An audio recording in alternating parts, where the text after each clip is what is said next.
So welcome again to our community education series in conjunction with the Muskingum County Library System and the Muskingum County Social Justice Coalition. So we appreciate you being here.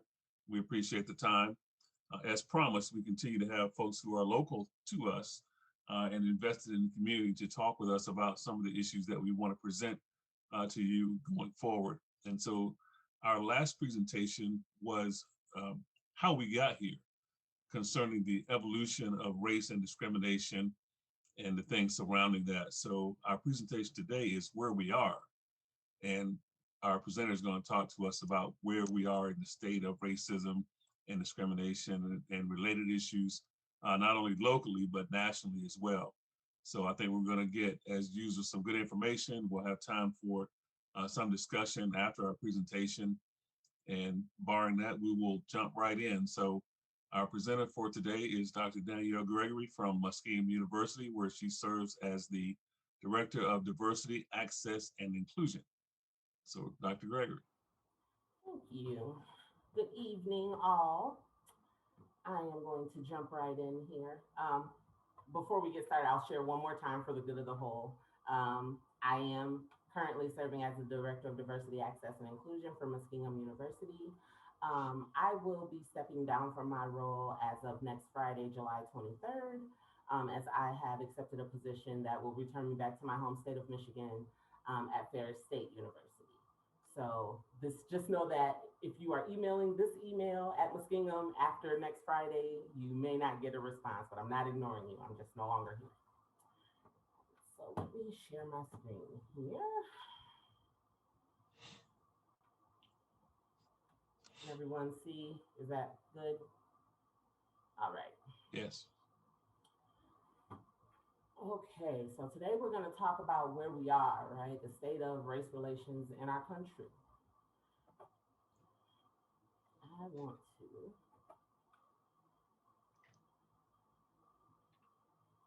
Okay, there we go. So my presentation probably won't take the full 45 minutes. So we probably will have a little more time for discussion today, which I think is great when we're discussing current topics. But we're going to talk a little bit about where we are as it relates to education, criminal justice, healthcare, and politics, because these have been areas that we focused on previously during community conversations and even back during the community education series and conversations on race over the pandemic. Then we'll discuss a little bit about why we're here. Why are we still here? Why are we stuck in this quote unquote, what I like to call racial rut? And where do we go next?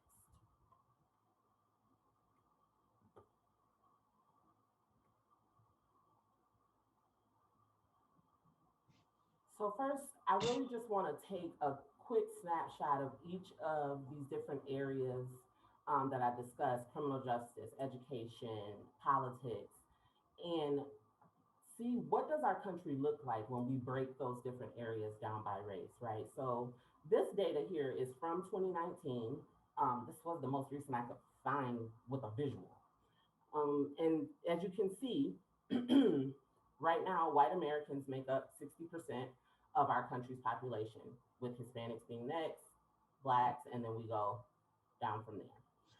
So we're looking at our racial demographics. If you can also note there that, and I'm not sure if you can see that very clearly, but they are projecting, the US Census Bureau is projecting that by 2045, white Americans will make up less than half of the United States population at a total of, they're projecting 44%, with Hispanics and African Americans being the fastest growing populations.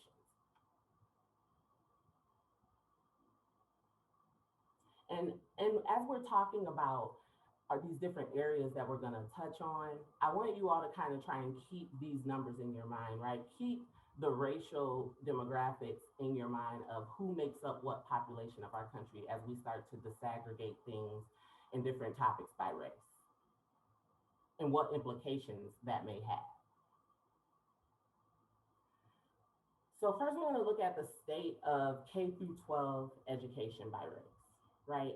And if we're looking at the percentage distribution of total students enrolled in public schools, public elementary schools, K through 12, we can see that excuse me, excuse me,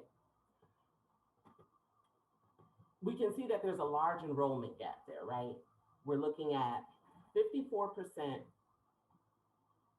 of the public education system being white students in the fall of 2009. And then in 2018, it being 47%. And if you can note there that the mint green is 2018, the dark green is 2019. So it's giving us a snapshot of over the last 9 years, what has enrollment done in the K through 12 education system by race. And we can see also in that even over 9 years, there is a large enrollment gap between white students, African-American students, Hispanic students, Asian students, right? And our Pacific Islanders are, I mean, we can barely see those numbers there. If you move over to, I think that's my right, figure 2, these are dropout rates of 16 to 24. And when these numbers are saying dropout rates, they're talking about high school through GED programming. So these are students who are not yet, have not made it to post-secondary education, but have pursued GED programming and have not completed it, right? And this is 2019 data. And so when we look at dropout rates, right, our Black students are at 6.8% males and 4.3% females. We're looking at the highest rate of dropout being with Hispanic males. And then our next, we have Pacific Islanders and even our American Indian and Alaska Native, right? So these numbers, this picture that this is depicting and showing us is that there's an issue here, right, with the rate at which students are enrolling and dropping out racially in our public education system. And so I don't know if I can see the chat with my screen sharing.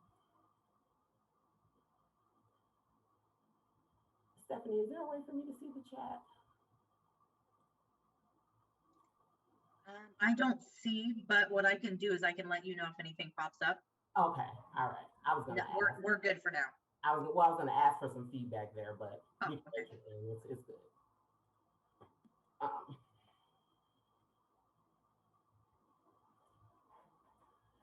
So then we move to our undergraduate enrollment disaggregated by race, right? And we see that again, our white students are at 61 and 67% respectively with male and females.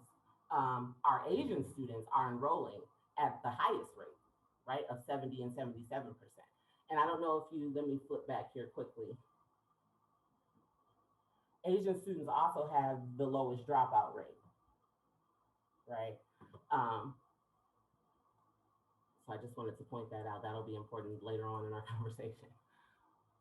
But this here is just a depiction of the undergraduate enrollment by race, which also is a direct correlation to our K through 12 education systems, our dropout rates, the resources that students are receiving, right?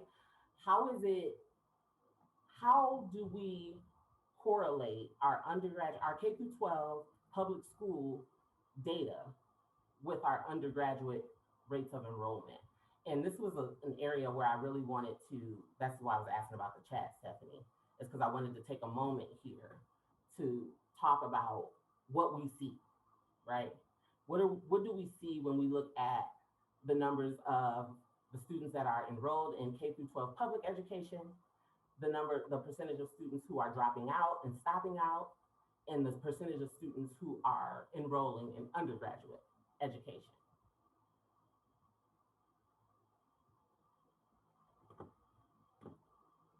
And if you need me to flip, this is the previous slide here. I'm trying to.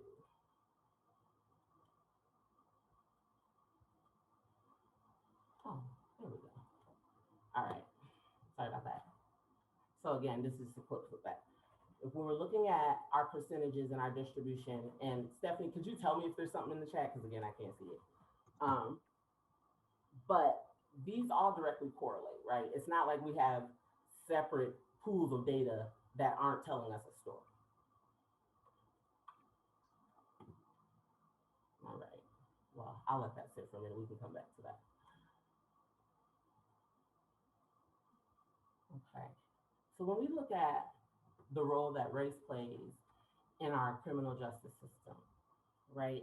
These are some very recent statistics that I pulled from our Bureau of Prisons. And African American adults are almost 6 times more likely to be incarcerated than white Americans. When we look at Hispanics, 3 times more likely to be incarcerated than white Americans. And in 2001, now this is not the most recent data, but I wanted to share this fact here that in 2001, 1 in 3 African American young men and 1 in 6 Hispanic young men could expect to go to prison in their lifetime.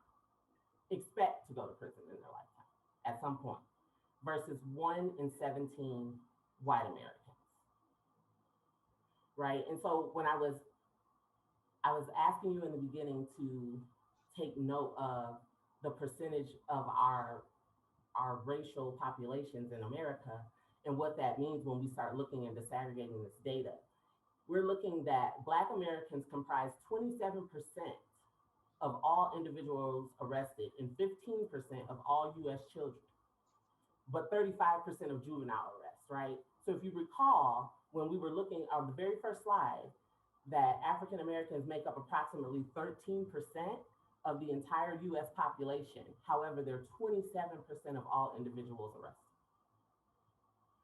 When we look at African American and Hispanics in the prison system, they equal 29% of the US population, but make up 57% of inmates.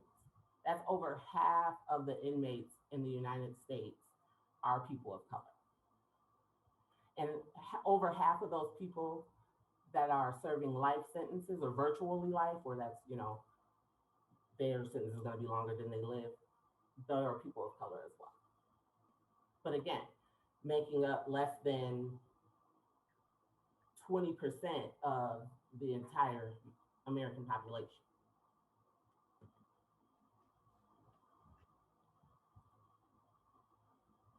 Right. So we broke this down just a little bit further, just as another visual representation of race. And this one also provides gender makeup, right, of our prison system. And I mean, I think we can see very clearly that men dominate the population of inmates in our prison systems. However, we see that the representation of African American and Hispanics are severely overly represented in comparison to their makeup of the United States population, right? We're looking at, excuse me. Danielle, we had a comment. I'll let you get some water. Thank you. Daryl mentioned that it appears that juvenile behavior is addressed with criminal charges more often than white, which impacts enrollment in secondary education. So it definitely sounds like the criminal charges and education are playing a very close relationship, whether or not they know it. One affects the other and vice versa. I'm sorry, can you say that one more time? His comment exactly was that it appears that juvenile behavior is addressed with criminal charges more often than white, which impacts enrollment in secondary education. Absolutely. We see this in our education system. I actually worked in the K-12 education sector for about 4 or 5 years. And I guess you call my position a glorified hall monitor or something of that nature. But however, what I would see working in that school system is that students of color were always more severely punished than majority students when it came to the same offenses. So if students were loud in the halls, if students got into a physical altercation, even though it's a zero tolerance policy, majority students would get in-school suspension, right? Whereas students of color would get out-of-school suspension, or sometimes they would even call the police liaison that the high school and local middle school worked with, and these students would be taken out in handcuffs and put in the back of police cars, and their parents would have to come get them from the local jail. And so that is a direct correlation. And so whoever shared that, yes, thank you very much, because that is a direct correlation. There's a whole there's a whole research and a whole publication on the pipeline to prison systems for students of color coming out of the K-12 and public school sector, and how that correlates to so many of our students ending up in prison, right? Because again, in 2001, 1 out of every 3 African American young males could have expected to go to prison in his life, versus 1 out of 17 majority students. So yes, there is a direct correlation there.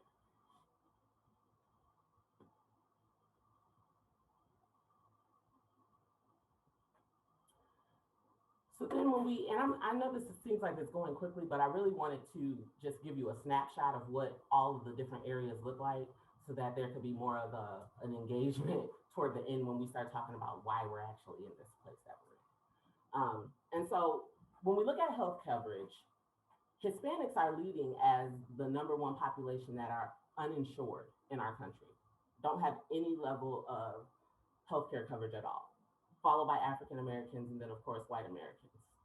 However, we have 42% of African Americans suffer from hypertension, right? And we have 80% of African American women who are considered overweight or morbidly obese by the medical definition versus 60% of white women.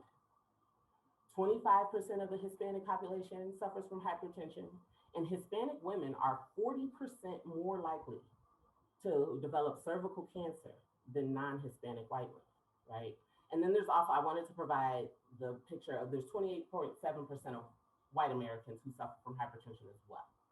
So when we look at that, and then we look at the number of people who are uninsured versus the number of people who are insured, and oftentimes people will put a blanket over that, oh, well, people just need to get better jobs, or people don't want to pay the premiums, when really it's a systemic issue, right? It's a systematic issue that it's not a coincidence that the individuals who do not have health insurance are the individuals who are suffering from chronic health conditions.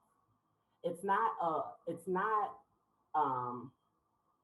a biological, you're more apt to become. It is an access issue, because this is not saying that more African Americans are prone to have hypertension, right?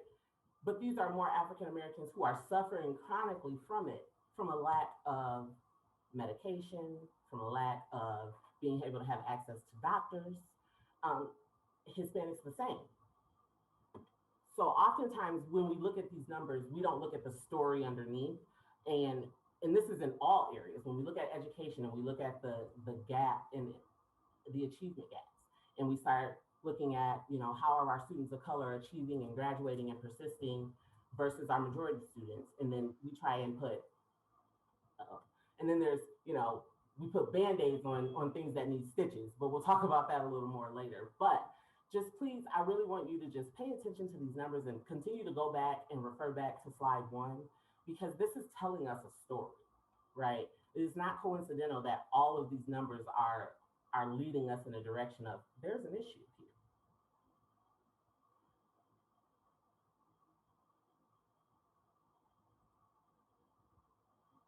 So mental health.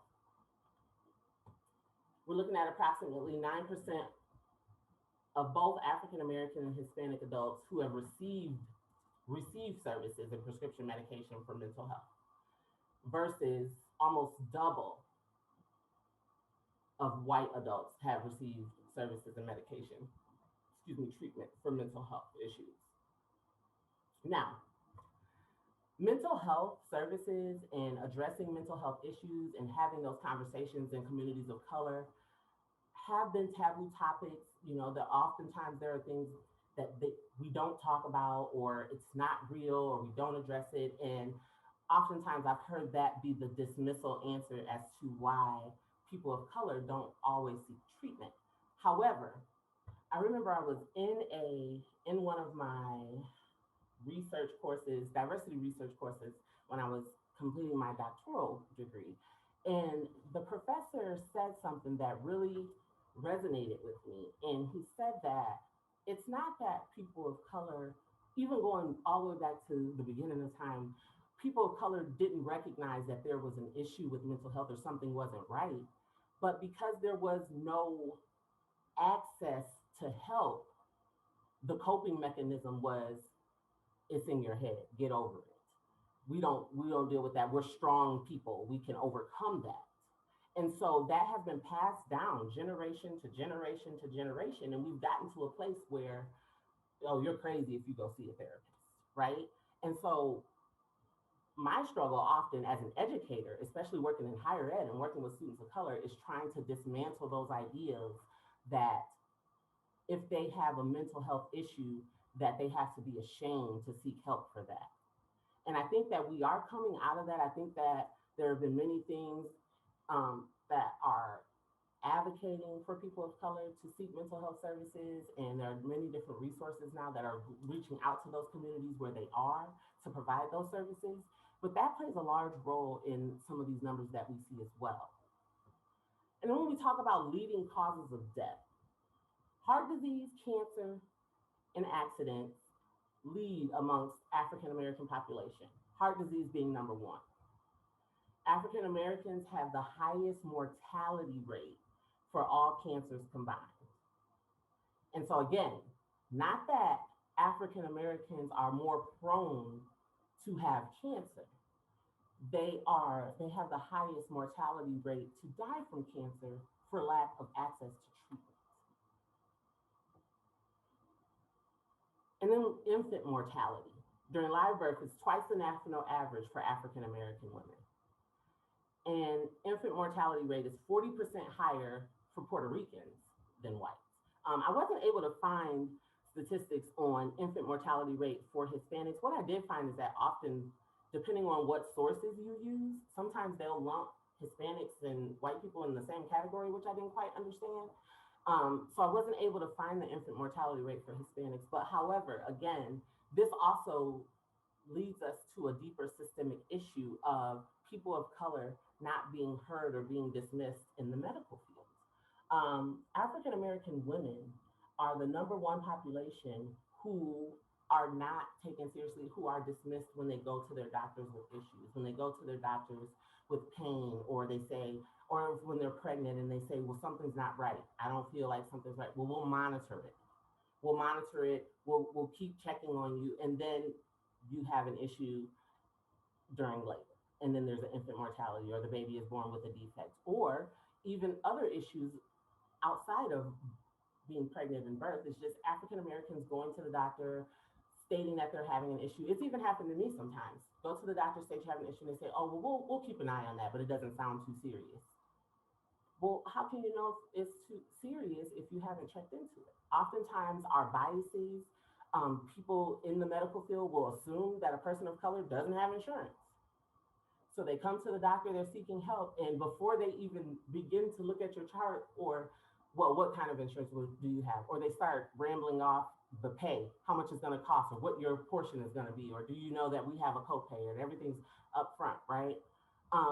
Those are also things that turn people off from seeking assistance and seeking help. And so, yes, people of color are having higher mortality rates from heart disease, from cancers, from things that are treatable, because they are not having the same access to treatment as the majority population. Danielle, we have a comment from Dr. Allison Gunter. She says, these numbers go back to your point on access. Thinking about heart disease, cancer, and the infant mortality rate makes me think about services and the quality of services and resources found within low-income communities, which are most often Black or Latinx communities. Speaks to structural racism that most do not think about when they hear the word racism. Absolutely, Dr. Gunter. And that's exactly where we're going in the why are we here slide. So thank you. But yes, and that is exactly, Dr. Gunter, she put it together beautifully. That is the picture that I'm attempting to paint right now, is looking at these numbers, but not just looking at them with that first cursory eye that often we do when we see these numbers. Many of us are guilty. Oh yeah, we know that, there are disparities in healthcare, people of color. We know this, we know that. But we very seldomly look at the correlation between each thing and say, okay, this is not a coincidence that this particular demographic of people are not being educated or not receiving the same resources or access to education, and subsequently dropping out and not becoming, having post-secondary degrees, which subsequently they're not being gainfully employed, which grants them to not have access to healthcare, to not have access to things that many of us take for granted. But there has to be a reason, right? It's not just because lack of motivation or they don't want to have things. I'm trying to get at what is that? What is the underlying issue there, right? And that's what Dr. Gunter said. It's race, right? And it's but what is it about that racism? And so when we get to the where we are, we're going to dig into that as to why are we here? Why can't we seem to get past this again, racial rut?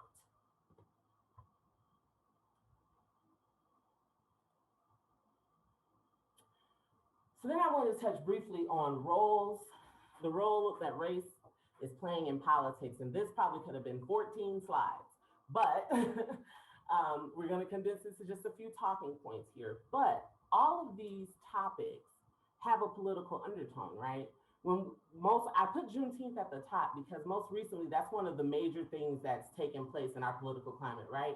Juneteenth has become a national federal holiday. Well, what does that really mean?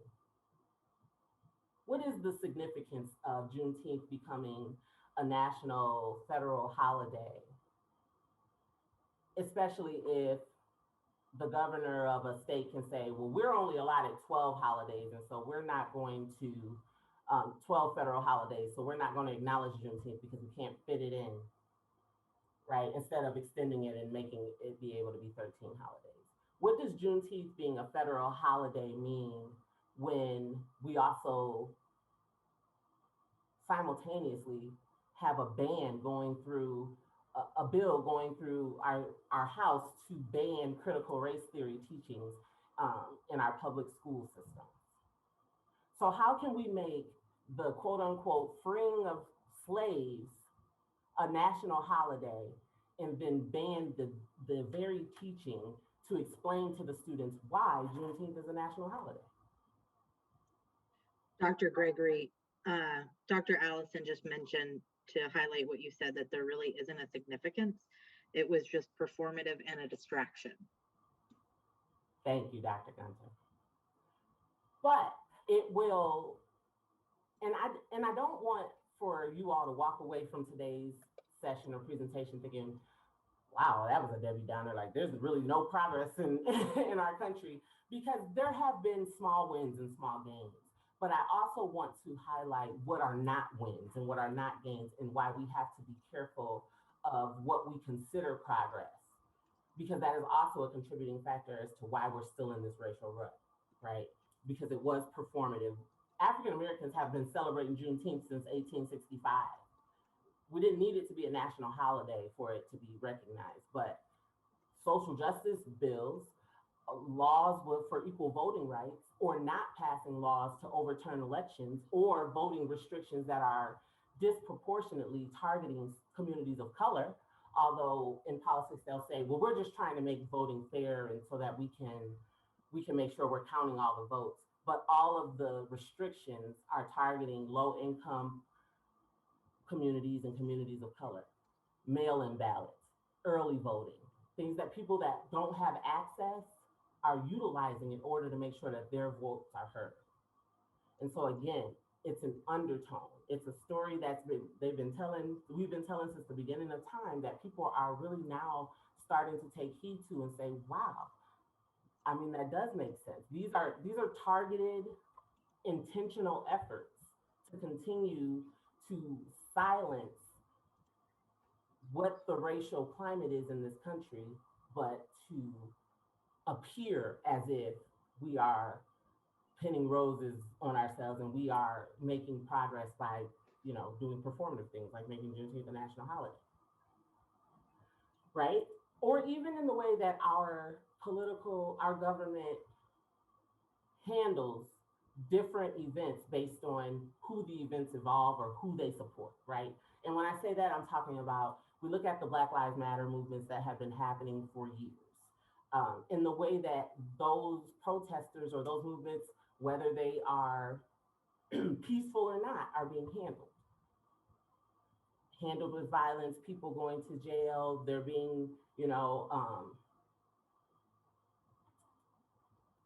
being different restrictions imposed, curfews put in so that people can't be out past a certain time. However, we had an insurrection at our Capitol to overturn an election that was counted and counted and counted and counted again, and lives were lost. And I think we're still figuring out what the repercussions are going to be for everyone. I think some people are, going to jail. Some people are having consequences, and some people aren't, right? But the Black Lives Matter movement is specifically to support Black lives, right? The Black race, to support equality for Black lives, to cut down on police violence and brutality for Black Americans. And so that needs to be handled. Our country sees that as a threat, right? That's a threat. They're looting. We want to feel safe. Okay. But we do not see people storming our government buildings as much of a threat, right? So we are sending a message out to Americans and to our country and to other countries of what we value and what we believe and what we want to hold as true as Americans. Dr. Gregory, Tom and Christine Croyle added a comment that says, the state of Ohio found that high infant mortality often occurred in communities without services such as public transit, grocery stores, and other services that could contribute to healthy nutrition and access to prenatal care.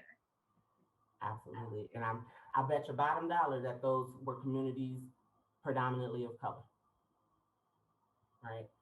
And again, thank you so much for bringing those things to the forefront, because these are all the pieces to the puzzle that we often have missing, or they're not necessarily missing, but they're not all there at one time for us to put this together and say, there's a clear issue, there's a clear systemic issue here, and it's not just about providing services for one or two or for a couple of things. Those are Band-Aid issues, but how do we get at the meat of the issue? How do we dismantle the systems that are perpetuating institutionalized racism? And then also going back to when we were talking about the role of race in criminal justice, is post-prison consequences, because that is also a political matter, because those are things that have to be taken at the legal level to change, right? People go to prison, they commit crime, they serve their time, but then after that, they often have a very hard time securing a steady employment, housing, access to social safety nets, so assistance, public assistance, welfare, federal financial aid, right? Even voting rights in many states. So people have a felony and they're expected to get a job and stay on the right track, and they need to have a place to live, and they need to do all these things not to violate probation or parole. However, every housing community, if you have a felony on your record, it's going to be a very hard time getting in. Many jobs don't want to hire felons. So what are we doing as a country to encourage our businesses, to encourage our country as a whole to make supportive environments for these people? There's no laws or policies, at the top for that. It's at discretion, right? It's always optional if we want to be able to do certain things to dismantle racism. Even when we start looking at higher ed and different institutions and wanting to do diversity programming or inclusive excellence initiatives, it's never a mandate, it's always optional, right? But discrimination, when we start talking about Title IX and things of that nature, that's a mandate. It's not optional, because that's a federal regulation. But we have very few federal regulations that directly deal with instances of bias, right? So if they can't prove a discriminatory act, then it's something that doesn't rise to the level of a federal regulation. And so there's no policy, there's no legislation there to protect that community.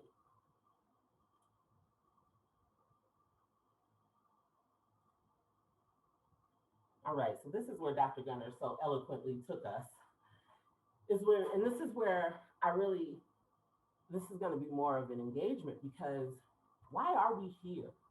Why does it 400 plus years of working to get to quote unquote freedom, right? Free-ish, and equality and equity, but we're still in this racial rut, right? And so, number one, and Dr. Gunter put it so eloquently, lack of acknowledgement of deep-rooted structural divides. And so everything that I've been discussing from slide one up until now was highlighting and shedding light on these structural divides that oftentimes we gloss over, or we can try and minimize or explain away why something in our community may be what it is, which is why I was really wanted to bring national numbers, because it's not just in our community, right? It's not just Zanesville or Muskingum County or, you know, a city in Michigan, or it's nationally, these demographics look the same. And so there's no acknowledgement of that, or there's very minimal acknowledgement of these deep-rooted structural divides. And they are so deep-rooted that it is going to take policy and legislation to undo years and years and years of building up a system designed for the success of one and to hold the oppression of another. So we're looking at concentrated urban poverty. So yes, Tom and Christine, thank you very much. When you brought up, you know, where the infant mortality rates are, it's concentrated urban poverty. We're in these areas where there aren't access to resources, grocery stores, transportation, doctor's offices, right? There's nothing in these areas or these communities to promote health and well-being and safety and mental awareness and healthcare and all of those different things. And what happens is these areas either get gentrified, right? And so then they just move to another area, because we come in and we gentrify the areas and then we price them out and they can't afford to live there. So this concentrated area of poverty just splits to another concentrated area of poverty. But no one is addressing the issue in the area, right? Coming and building things that people that are already in the area can't afford is not addressing the systemic issue of providing resources for a community that has none. Disproportionate levels of police contact in communities of color. So, although there may not be a large amount of resources in these areas, what we do find is that there is a large amount of police interaction, right? And then I won't say enjoy, but I always kind of get a kick out of reading the statistics, and then we use the data to say, well, communities of color have the highest crime rates. Well, crime rates probably are elevated due to lack of resources. However, I think that we would be doing ourselves a disservice not to acknowledge that you're going to be able to identify more crime where the police are, right? So if they're there, they're gonna come across, you know, issues that need to be addressed that will go into crime statistics. And because when these things are happening in communities of color, what many are also not talking about is that oftentimes people are not calling the police.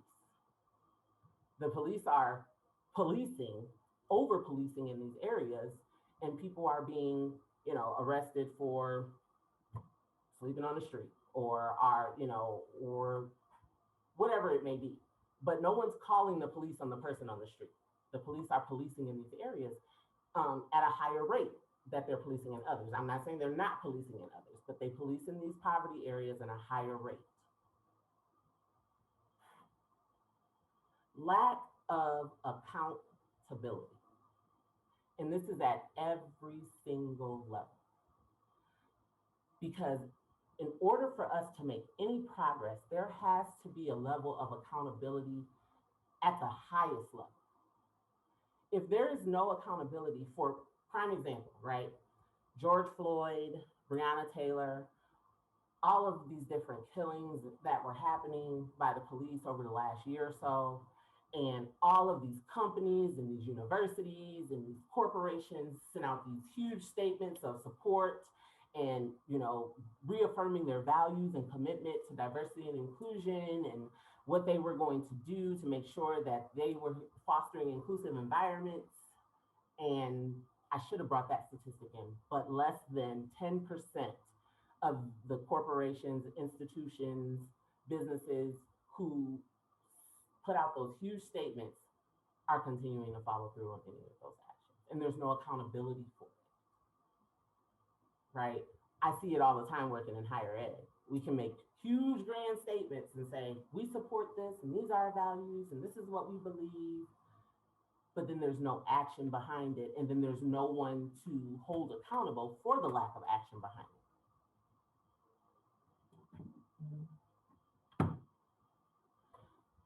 There is a very large number of more bottom up than top down mobilizing.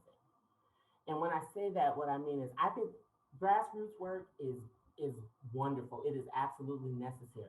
It needs to happen to get the community involved so that, you know, people are comfortable meeting people where they are and spreading the word and engaging the community. However, mobilizing that work and making it so that it is sustainable has to come from the top down. It's just like in any corporation. You can't create a policy at the bottom and then tell the higher ups that this is what they're going to do, right? The policies, the legislation, the mobilization of the different things that we need in order to dismantle this racism has to come from the top down. And there is far less top down mobilizing than there is from the bottom up. And that is a key issue. But treating the symptoms of racism versus the disease, right? And I think I made a comment earlier that we put Band-Aids on things that need stitches.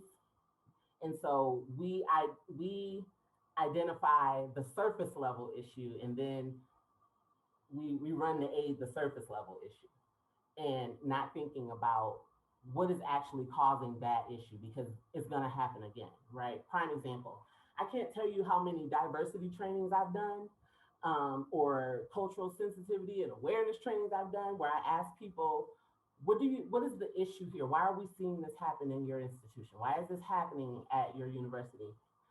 Or why is this happening in your community? And do you know what the number one answer I always get?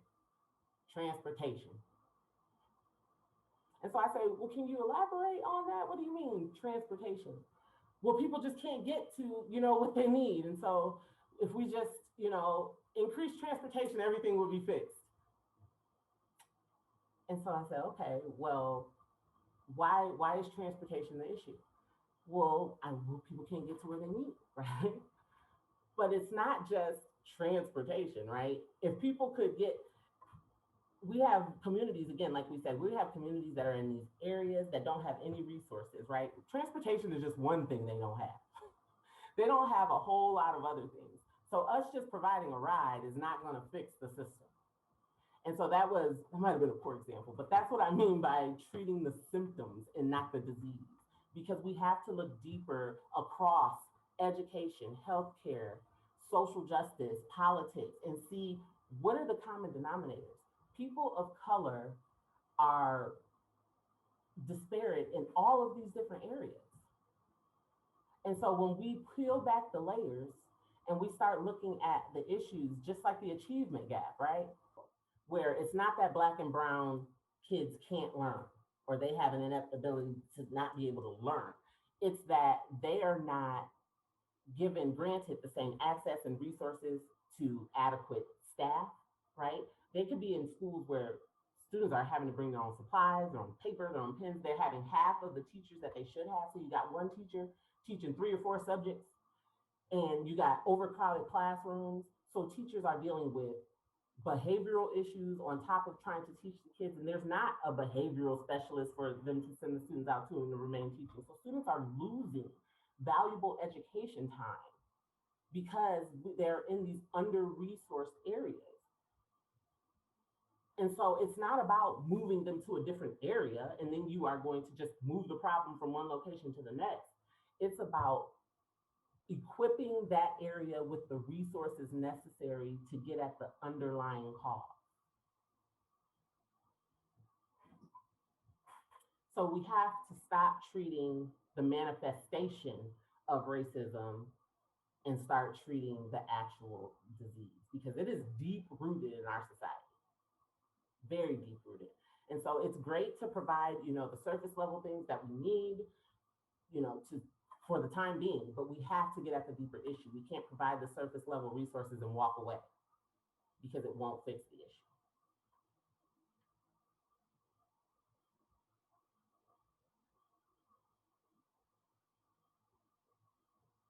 So this is always an interesting conversation for me, is where do we go, right? What's next?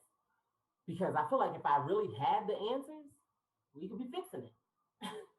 But the answers to where we go next are things, again, legislation, policy, pushing for equity in areas of more than just our respective hub where we are, right? And I know that this is about Muskingum County, and so making sure that we're pushing for legislation in the county, in this area. We're going out, we're voting when there are bills on the ballot that are addressing equitable issues. So we have to recognize that race pervades every institution in America. There is not, I have yet to come across any institution that does not have some sort of racial undertone, even in our churches. When I move to a new city and I go to churches, they're typically divided, right? They'll say, well, what kind of church are you looking for? Now, that's not to say that there aren't churches that have a plethora of members, but I'm just saying, you have your Black churches and your majority churches, and so race pervades every institution that we have in America. And until we can be okay, and America can be okay looking itself in the mirror in the eye and saying, we have a race problem, and it is a man-made social construct, and we have the ability to dismantle it if that's what we want to do, then we will remain in this racial rut. Again, continue to push for policy and legislative change. Dismantling of the structures from the top down, right? Again, and removing those structural barriers. I think bottom up is great. I'm a grassroots worker myself, but I know that my work from the bottom up can only take us so far. And it's tough. It's tough to convince the powers that be at the top that have the authority to make the decisions and make change, right? Because there sure are external factors influencing, their decisions as well. But if it doesn't happen that way, it won't be a sustainable change. I just put this in here because this is a pet peeve of mine, is the we are all equal approach. And I've heard it so often, and don't jump down my throat, okay? But I'm gonna say, I've heard it more moving here to Ohio than I ever had previously in my professional life, of the whole, why can't we all just be colorblind? Why can't we all just get along? Why can't we all just be one? Well, because our country made it so that we're not all one. Our country has been built on this idea of racism and race and social class, and the fact that what you look like and the color of your skin determines your circumstances. And because that's what the country was built on, we cannot decide today that we're just going to ignore that and get along and live in harmony, because it is going to affect because number one, we are then discrediting the experiences of people of color, right? Because they don't have that option to just say, we're just going to live a merry little life and we're going to ignore. They don't have that option because race pervades every institution in this country. And so the fact that they are a person of color is at the constant forefront of their interactions with everything in their world. And so the we are all equal approach is just not the answer. And this is to my previous point, is the acknowledgement of progress, because I do want to take a couple of seconds here and acknowledge that there have been some things that have happened representation-wise that have been good for, representation of people of color in the limelight, right? We've had both our two highest offices have been held by people of color now, right? But we have to be careful not to, in acknowledging that progress, that we do not equate the individual success of people of color to the elimination of structural barriers. Because just because Kamala Harris and Barack Obama made it to the White House does not mean that racism is over, or that it doesn't exist, or that they probably weren't dealing with racism, even being the most number one and two in command in the country, right? And so we have to be careful to be able to acknowledge progress. And this is something that I struggle with myself often, is acknowledging the progress, because especially working with students, when you work in higher ed, students are always like, we're not getting anywhere, we're not doing anything. And so it's important to acknowledge the progress, the things that we have been able to do, because there have been some things that we've been able to do, and now I'm just speaking in general, and even here at Muskingum. But again, that does not remove the structural barriers of race that play into an admissions process or a financial aid process, or, or the fact that the majority of our students of color are athletes, right? Those are all structural issues that are not respective to Muskingum, but just to higher ed in this country in general. And so how are we going to continue to move forward to dismantle these structural barriers that are going to continue to oppress people of color? And I know that's a big question, right? Because when they asked me to do the presentation, I was like, wait, they want me to answer the question? If I knew, I would try and fix it. And so I think that these are the first steps. And I want to also take a moment too and just say, I am blown away by the work that you all have done with the Muskingum County Social Justice Coalition. I mean, this started as like an idea from back over COVID, just a talking point that, oh, that's great, we should create one, to like where it is now. These community education series, you all are providing resources, having events. And so again, I just want to applaud you. And I was telling Dr. Gunter that the other day. I was like, wow, I didn't think it was going to go that far. And so I think that this is great. And I think that this is a step in the right direction. And so also with you all saying that the mayor is typically on these calls, I think that's great as well. Because again, that's going more from our top down approach than our bottom up. So hats off to you for that. And I do hope that this continues, and I hope that it makes its way up the legislative chain, right? And that you all are able to have some influence on legislation in this area, and hopefully in Ohio as a whole, and work with other social justice coalitions. So I just wanted to say that as well.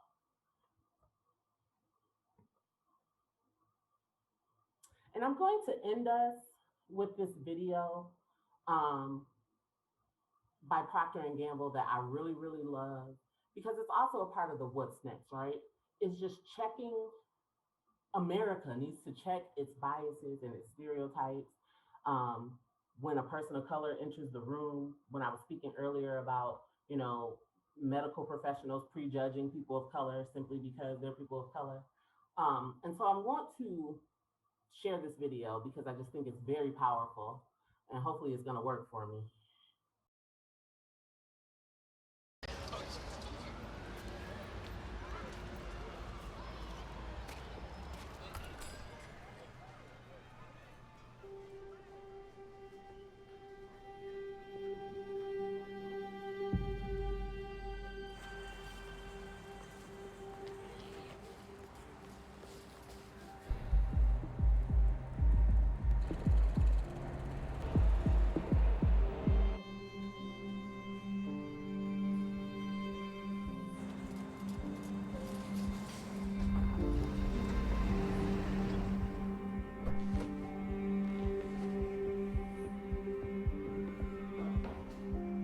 If you think you know what happens next,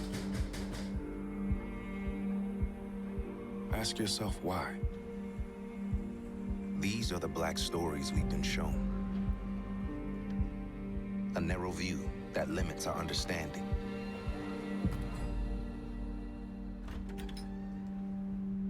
But there's so much more to see.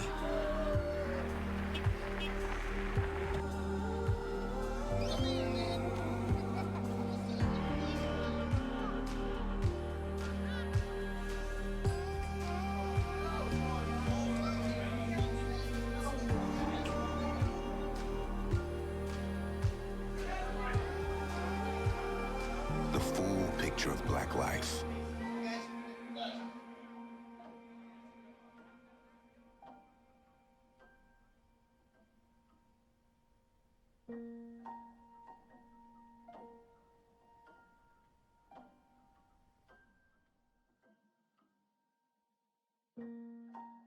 Let's widen the screen so we can widen our view.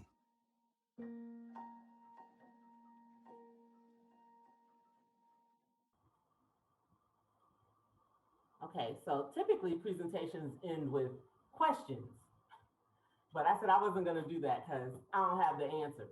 So thoughts, ideas, I'm open to. This is Christine. I so appreciated you walking us through the data and connecting the dots, and particularly the Juneteenth connected with the critical race theory at the same time. What? All right. I so appreciated you walking us through that data. Right. I know it's like talk about a slap in the face, right? Right. Mhm.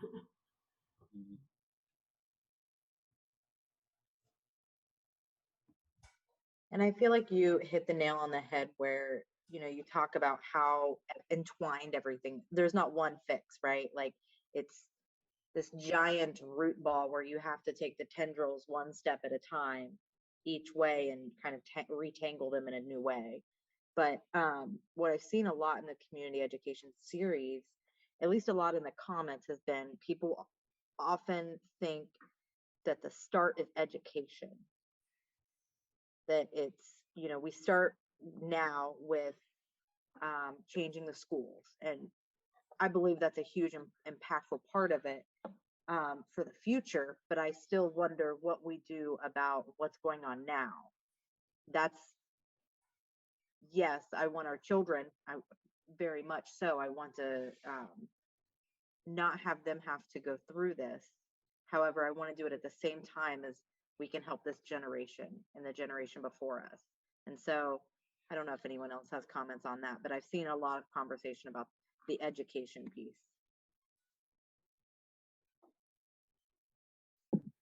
Yeah, I agree with your point, Stephanie, about most people talk about the education piece and that it be starting point. But I think from my perspective, it's not, you know, let's start with education and fix that, then move to politics and then the criminal justice system. It's like we can't fix these issues in a silo. We have to attack them all at the same time because each of these systems are building off of each other, right? If the education system isn't tight, then it impacts the number of Black and brown children that grow up to end up incarcerated in the criminal justice system. But I also think about how the lack of education also impacts many of our white brothers and sisters, because going back to Danielle's point about CRT and the push against that, people don't even understand what it is. So it's just not a lack of education on the part of our Black and brown children. And so that's pushing them into these low income communities and not allowing them to achieve a greater status in society. But it's also this misrepresentation or this rewriting of history. And so people not knowing how our system works. So many people are out in the streets not understanding, you know, how our government works. Don't even know the 3 different branches of government and how they work. So it's not, oh, which system should we attack first? For me, I think we need to have a comprehensive plan on how do we attack all of the systems at the same time to affect change in society.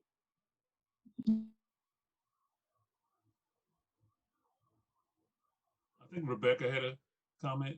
If you want to go ahead. Yeah, hi. I wonder, in the realm of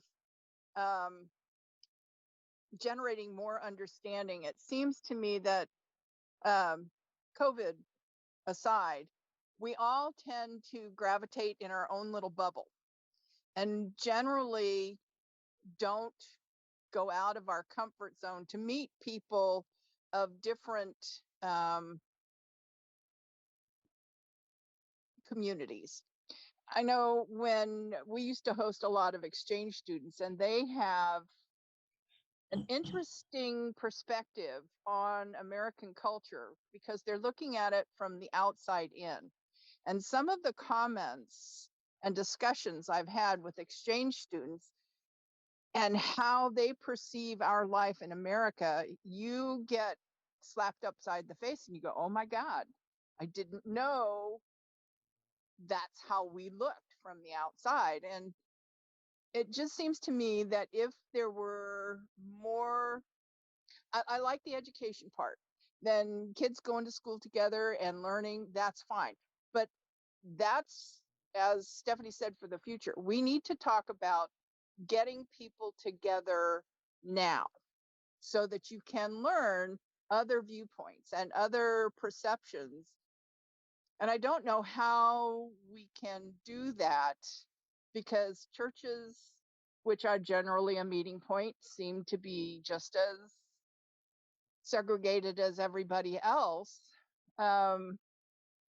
Social gatherings, I mean, everybody is fearful of stepping outside of their comfort zone. No matter how big your bubble is your bubble.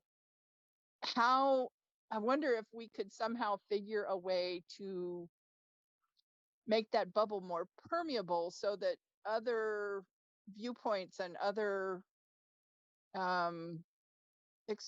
other life experiences can reach you. I'm not explaining this properly, but I just wonder if now that we're being more able to do social gatherings and we're not stuck at home anymore, if there wouldn't be some way to extend social interaction as part of the change that we want to see.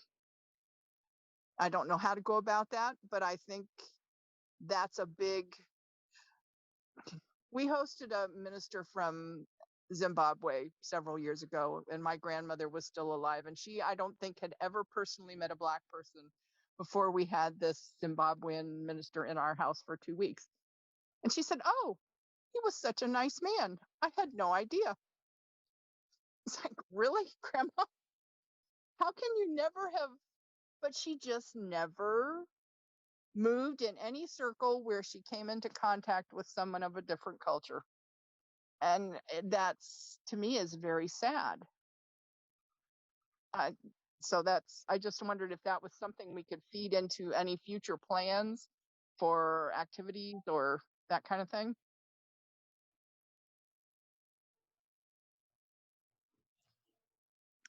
So, I think the education piece is extremely important.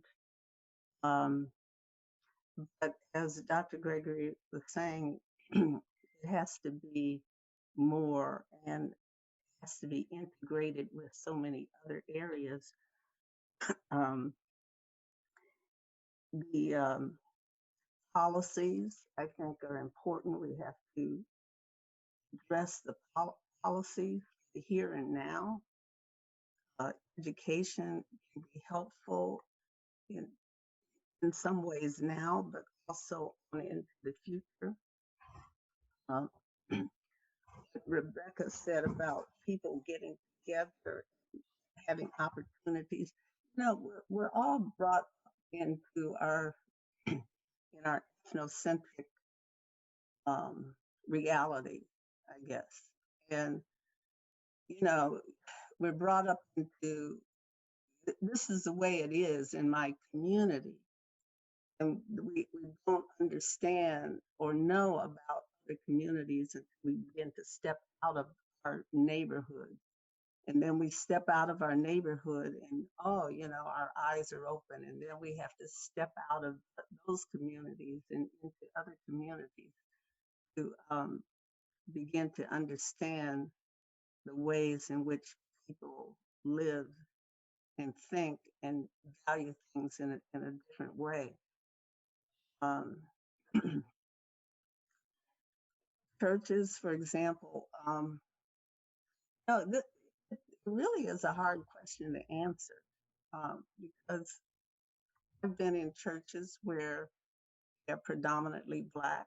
I've been in churches where they're predominantly white.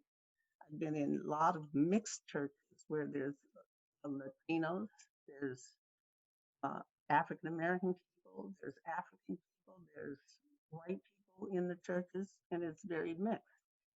And yet, I saw last year, during all the racial tension that was going on, even in those very mixed churches, a lot of people were holding biases that were challenged, and some people had a very difficult time communicating and staying, really wanting to be with each other and meeting with each other. It was difficult. Some people changed and some just left the church because they knew, they held biases. And here these were people that had been members of a very mixed church for years. So, there's a lot to think about. I think the education piece is important. But sometimes, in order to move the education forward, we certainly have to address the policies in our community. I like your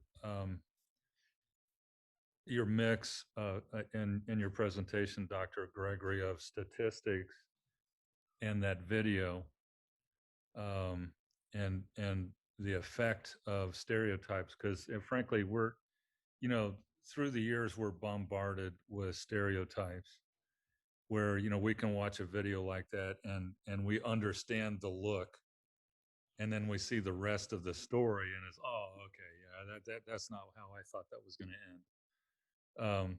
We're all subject to that, and we have to fight that. And I think that's, one of the primary things our coalition is trying to do, is to raise awareness that, at least in our county,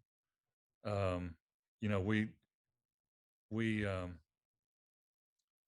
don't want issues like what we see in, like, say, Franklin County or Cuyahoga County, and we've seen the statistics. I mean, yours were national, but our countywide statistics reflect that pretty, pretty exactly, we just, the number of police stops and things like that, it's going to have an effect on the community. So, I think it's really important to look at the statistics. They're hard to argue with, and to be honest with ourselves that we are subject to the bombardment that we've had over the decades. And it's a thing we'll have to struggle with, and awareness is the only way to get out of it.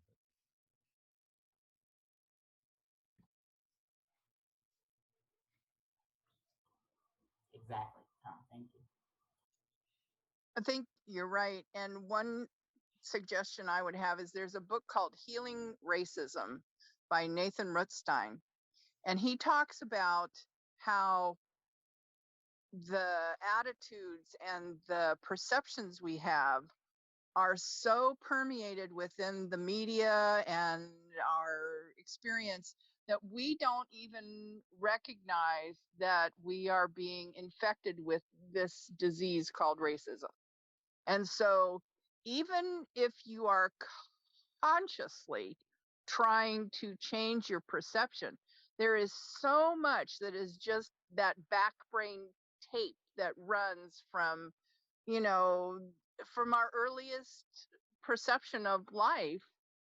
It's just part of our part of our brain function, I guess. And it's kind of like overcoming alcoholism. It's a day by day conscious effort to challenge yourself and say, whoop, no, I don't, no, that's the wrong way to think. That's an incorrect assumption. And I can't think like that anymore. So it's a very interesting book, and I would suggest anybody, a lot of people, you can get a lot of good out of that. His method of healing.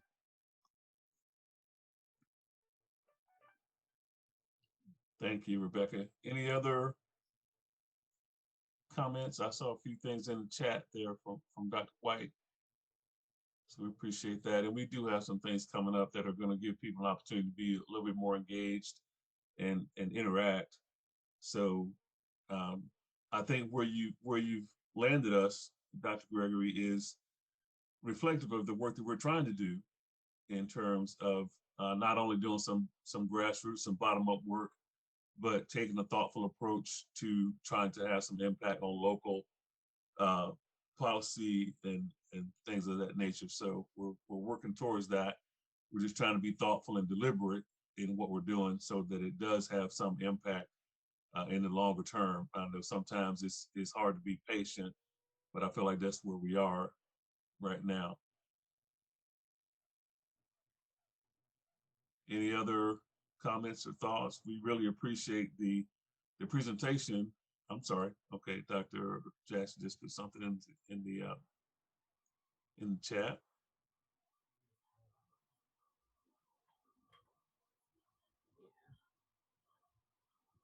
Okay.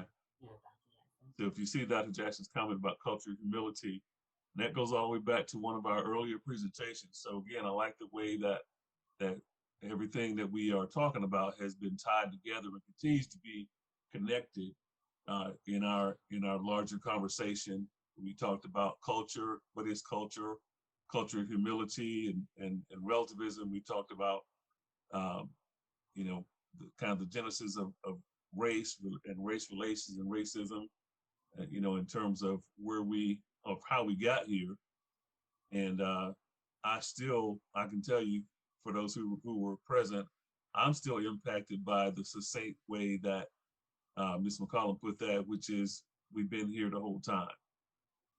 That I still think about that almost daily, because that was, in my mind, a pretty profound summation of reality.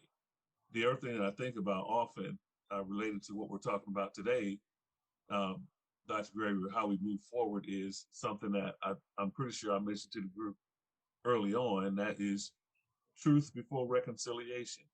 So we can talk about all these things, but as several of you pointed out, until we face the truth of where we've been and where we are, it's going to be difficult to move forward with anything that is sustainable.